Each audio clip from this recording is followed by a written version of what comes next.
வாழ்க்கையில நல்லா வரதுக்கு எது முக்கியம்னு உங்களுக்கு தெரியுமா?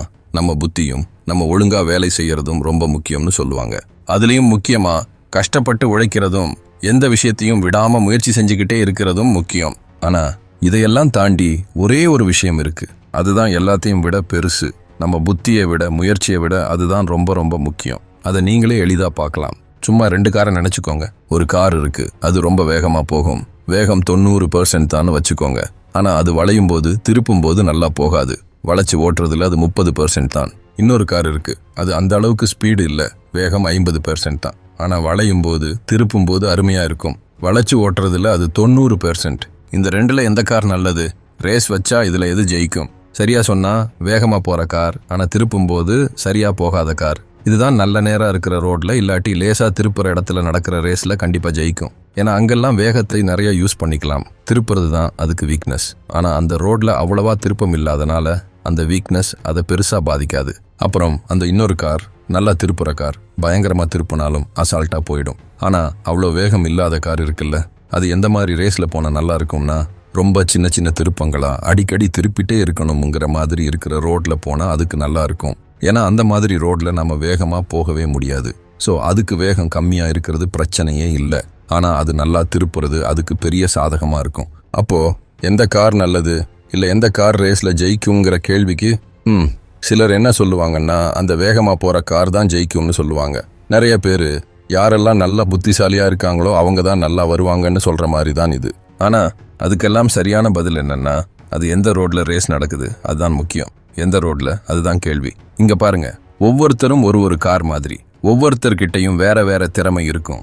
அதே மாதிரி நீங்க பண்ற ஒவ்வொரு வேலையும் ஒரு ரோடு மாதிரி, ஒவ்வொரு வேலைக்கும் ஒவ்வொரு மாதிரி தேவைப்படும். உலகத்துல ஒரே ஒரு ரோடு மட்டும் இல்ல, நிறைய ரோடுகள் இருக்கு.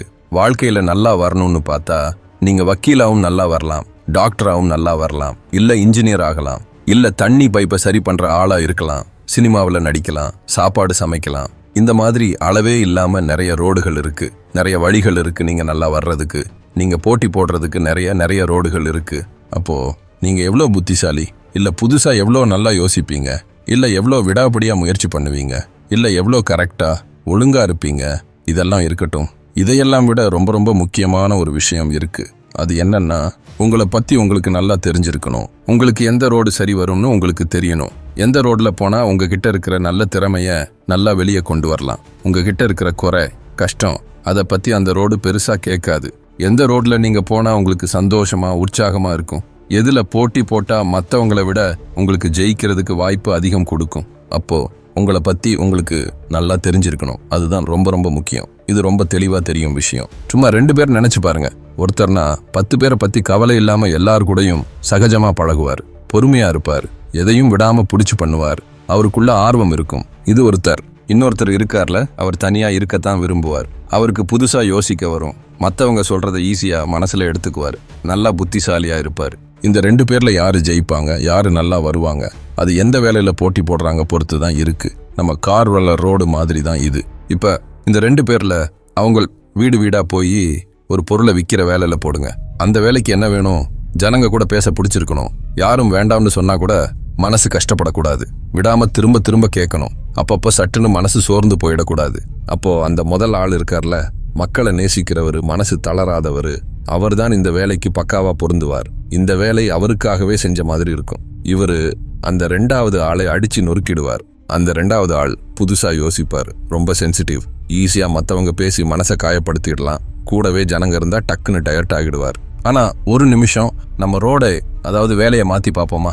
இப்போ இந்த 2 பேரையும் கம்ப்யூட்டருக்கு ப்ரோக்ராம் எழுதுற வேலையில போடுவோம். அந்த வேலைக்கு யாரு கூடவும் பேசாம தனியா உட்காந்து வேலை பார்க்கணும். நல்ல புதுமையான யோசனை வரணும், புத்திசாலியா இருக்கணும். அப்போ இந்த 2வது ஆள் தனியா இருக்க விரும்புறவரு முதல் ஆளை விட சிறப்பா செய்வார். அந்த ஜனங்க கூட இருக்க விரும்புறவரு இருக்கார்ல, கம்ப்யூட்டர் முன்னாடி ஆபீஸ்க்குள்ள தனியா உட்காந்தா அவருக்கு நரகமா இருக்கும். ஆனா அந்த தனியா இருக்க பிடிச்ச ஆள் அங்க செம சந்தோஷமா இருப்பார். அவருக்கு அது சொர்க்கம் மாதிரி. அப்ப உங்களுக்குன்னு ஒரு குணம் இருக்கும்ல, உங்களை பத்தி நல்லா தெரிஞ்சுக்கிறது தான் எல்லாத்தையும் விட ரொம்ப ரொம்ப முக்கியம். உங்களை பத்தி எவ்வளோ நல்லா தெரிஞ்சுக்கிறீங்களோ அவ்வளோ இந்த உலகத்துல எப்படி போகணும்னு தெளிவா புரியும். உங்க வழி தெரியும். உங்ககிட்ட என்ன திறமை இருக்கோ, உங்க குணம் என்னவோ, அதுக்கு ஏத்த ஒரு வேலையை நீங்க எடுத்துக்கலாம். அப்படி எடுத்தா தினமும் காலையில சந்தோஷமா வேலைக்கு போவீங்க, ஆர்வம் வரும். அது மட்டும் இல்ல, அந்த வேலையில நீங்க கண்டிப்பா ஜெயிக்க நிறைய வாய்ப்பு இருக்கும். அப்போ நல்லா வர்றதுக்கும் சந்தோஷமா இருக்கிறதுக்கும் முக்கியமான விஷயம் என்னன்னா, நீங்க யாருன்னு முதல்ல நல்லா தெரிஞ்சுக்கணும். தெரிஞ்சுக்கிட்டு நான் இப்படித்தான்னு உங்களை நீங்களே மனசுல ஏத்துக்கணும்.